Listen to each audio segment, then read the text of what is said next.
My name is Dr. Matt Maggio, and most people don't know me, but I hope that's going to change someday. So, I want to tell my story, how I got to where I am now, and where I'm going. So, my story started back in 2012, and it has two parts to it. It has the struggle portion, and then it has the awakening portion. And I'm just going to kind of go over all of that. So, I was on a call the other day with a prospective client and a doctor who had been in practice for over 20 years. And he was astounded at what I did over the last 6 years and how much I scaled my practice to the point where it was generating $750,000 a year. And I was really only working about 4 to 5 hours a day. He thought maybe there was a shortcut or there was some secret that he didn't know about because he'd been in practice for 20 years. So I thought it'd be a good idea to talk about my story. So my story begins right now. What I'm actually in is the guest room in my house. And as you can see behind me, is getting converted into a new makeshift office. And this happened for a couple reasons because from a passion, purpose, and tragedy, I decided to go on to a bigger venture and really try to change the world and change my impact of what I'm able to do. So let me just start my story off, from the beginning. Back in college, football player, hurt my back in training, blew out a couple discs in my back going into my senior year. They told me I needed surgery. I wasn't going to be able to get where I needed to be. Went and saw a chiropractor, specialized in a lot of things, got me back on the field, ended up making all conference that year, and decided at that point, I didn't want to go to anything else. I had a psychology degree and I didn't really want to go any further with that. So what I did was I applied to chiropractic school and sound awesome. Enrolled in chiropractic school, really enjoyed it, really loved it, had a lot of passion to help people, was really something that I really liked. During the time, I invested so much time into extra training on top of that. What I learned in school was they weren't teaching us a lot of extra things. And I realized there was a real big need to have a niche in there. So I invested in a lot of adjunct type of therapies, put a lot of money in. So when I got out of school, I thought I had the world by the balls. One thing I'll tell you in these videos and what I do is I'm very radically honest and radically transparent, and I do like to swear, so I'm going to swear a little bit. So I thought I had the world by the balls and I was going to go out and conquer, and then I got out there and it wasn't what I thought. I couldn't get on insurance panels, I couldn't find a job, so I ended up working at a PIP clinic. Anyone that's worked at a PIP clinic knows it's a nightmare. Just not good patients, just really got taken advantage of. But I continued to learn, continued to grow. During that time, even when I got out of school, I had no money, so I worked as a bouncer and a bartender at night, and then I'd get up at 6 in the morning and then go and work and work and work and really just try to get better at my skills and where I'm going. And that just continued to go, and I continued to get better skills. And then I got the balls to be like, hey, I don't want to work at this PIP clinic anymore. I was making less money than I was making at the bar and bouncing, and I was like, I need to do something different. So I made that strive to get where I need to be. And over from 2012 all the way up until about 2016, I just continued investing in myself, my sales training, my communication, my seminars, my technique, coaches, everyone across the board.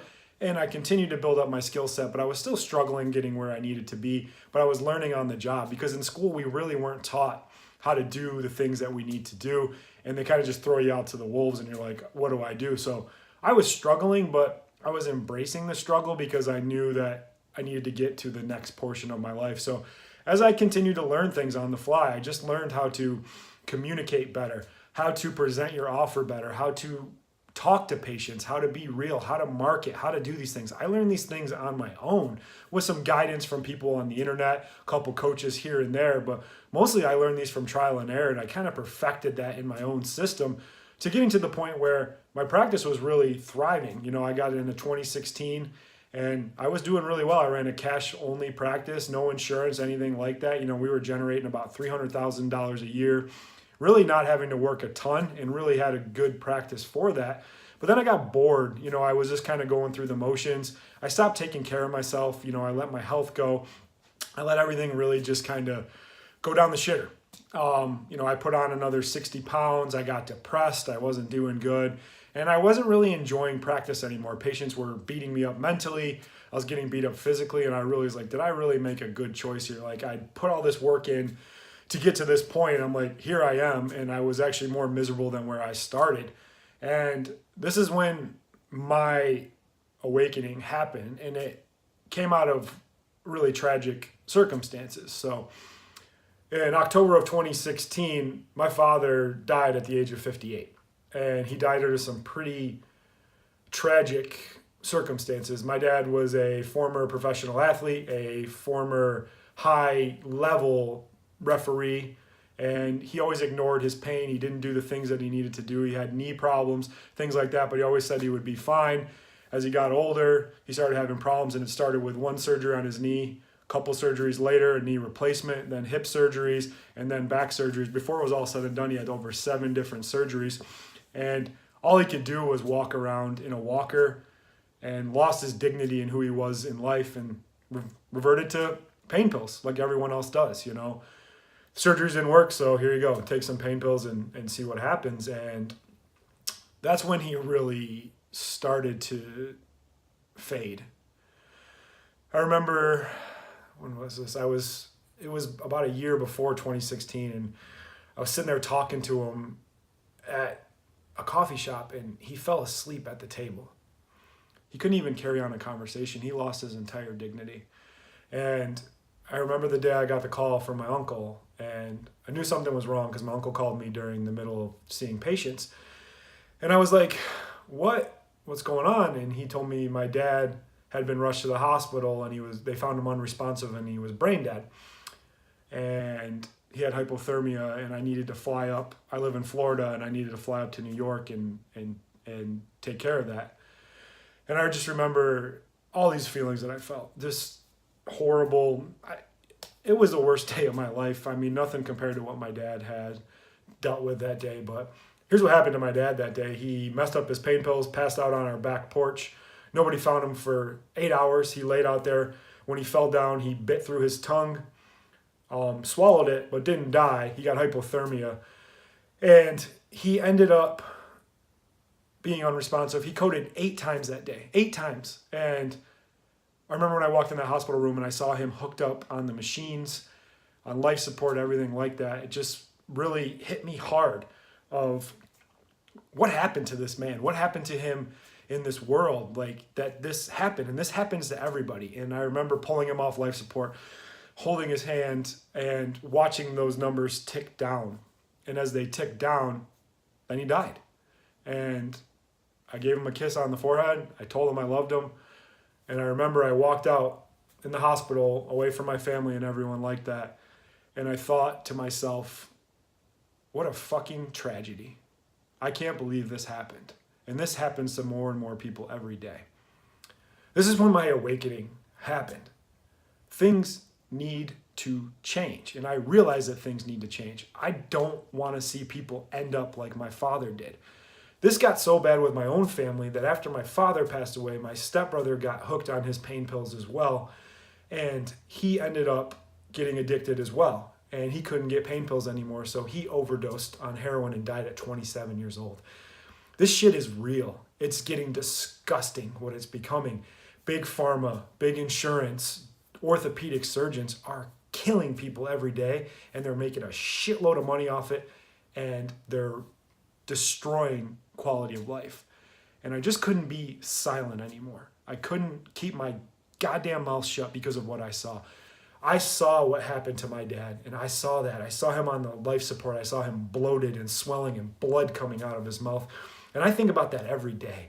And I see what's happening with these people all the time. They're not getting good care. They're not getting good treatment because they don't know what to do. So over that time, I put a lot of processes, people in my clinic, and everything that it just made it thrive so good. We operate on radical transparency, honesty, results-driven treatment, and really just providing immense value to the point that we were making $750,000 a year, working less than 5 hours a day. And everyone says to me, oh, that's bullshit, whatever it is. It's not. I got the numbers. I'll prove it to you. And I could have just been fine seeing those people and continuing to go and made a really good living. But I felt this feeling inside, this inner grasp or pulling to change things. And I came up with this idea of the End Pain Pills movement. And I thought, how in the fuck am I going to accomplish this? I had no idea how I was going to do it. But one thing that I did figure out was I really figured out how to run a profitable business, a cash-based business, a non-insurance-based business, and something where a doctor can have a really good life. So I understood that I wasn't going to be taking on big pharma. I wasn't going to be taking on big insurance. I wasn't going to be able to take on the orthopedic model. But what I could create is a grassroots campaign to help doctors become better in their practice, make more money so they can show up better and provide immense quality of care to their patients. Imagine what would happen if a doctor didn't have to deal with all the bullshit and bureaucracies of insurance and trying to just get paid for what they do. They could show up so much better for the patient. So what I realized is I created something really awesome myself, and I wanted to share that with the world and help doctors transform their practice in so many facets, from getting patients in the door, how to actually get them to sign up for care, pay cash, be really invested in their care, and go from there. Our tagline essentially is, we get patients that have really good insurance to pay us cash and all their treatment up front and thank us for it in the long run. This is an amazing system that I created, and if I didn't share this with the world, it wouldn't matter. So that's why I stepped away from the clinic. I let that clinic go. I gave it to someone that's very important to me in my life, and she's running it, and she's producing the same exact thing in her clinic. The reason I did all this was because I want doctors to be the grassroots campaign to help curb the opioid epidemic. If you're a doctor and you're able to actually get paid what you're worth, get true value, have cash flow coming in, and being able to invest more in your training, in your treatments, imagine the level of care we can give to these people. So that's why I created my program called Practice Level Up, to help doctors become better, not just with their treatment, not just with their technique, but with their marketing, with their sales process, and how their office functions.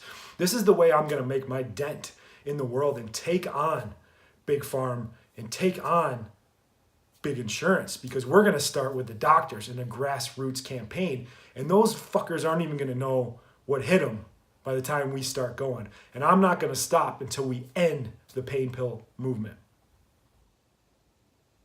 Now, I'm lofty, I got big goals, but I'm putting this out to the universe because I know this is what needs to happen. I am disgusted every day at what the current medical models become, and it's even worse when these doctors are getting beat up by insurance companies and patients that don't actually value care.